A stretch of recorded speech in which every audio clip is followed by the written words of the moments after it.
Recent medical school graduates are entering residency with a high number of student loans by the time residency is completed. Developing a plan is one of the most important financial decisions a young physician can make. With current interest rates in the high 6% range, refinancing or working towards PSLF, public service loan forgiveness, is a critical choice.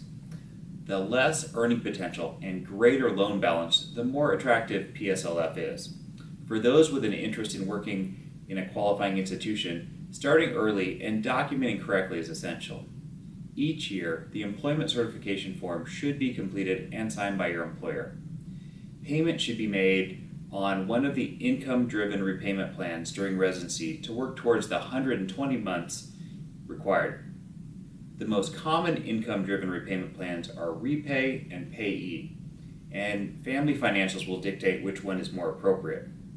The goal with these plans is to make the smallest monthly payments over the 120 months and then have the balance forgiven. Currently, the loan forgiveness is tax-free, unlike the standard repayment plans. If your residency program qualifies for PSLF, you should fulfill the requirements so you have the years counted in case a job materializes that qualifies. If PSLF is not available or appropriate for your situation, making payments during residency and then refinancing shortly after graduation is a common technique.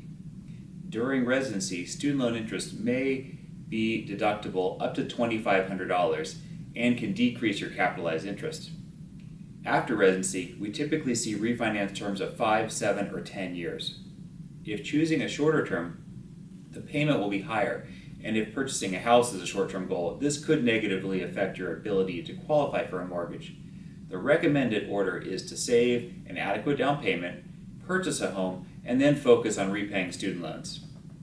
All branches of the military offer generous student loan incentives, as well as federal agencies such as the Indian Health Services, the NIH, and National Health Service Corps.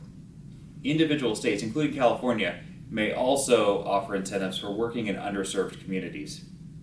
Should you invest the additional income or pay down the debt sooner? It depends on your comfort level of risk. On the conservative side, by making additional payments, you receive a rate of return equal to your interest rate, net of any taxes or fees. High rates and balances can be daunting, but not having a plan to deal with the repayment is even worse. We utilize software to analyze which income-driven repayment plan determines the appropriate refinancing term. We then lay out a 10-year plan for eliminating student loans so you can transform from reducing debt to building wealth.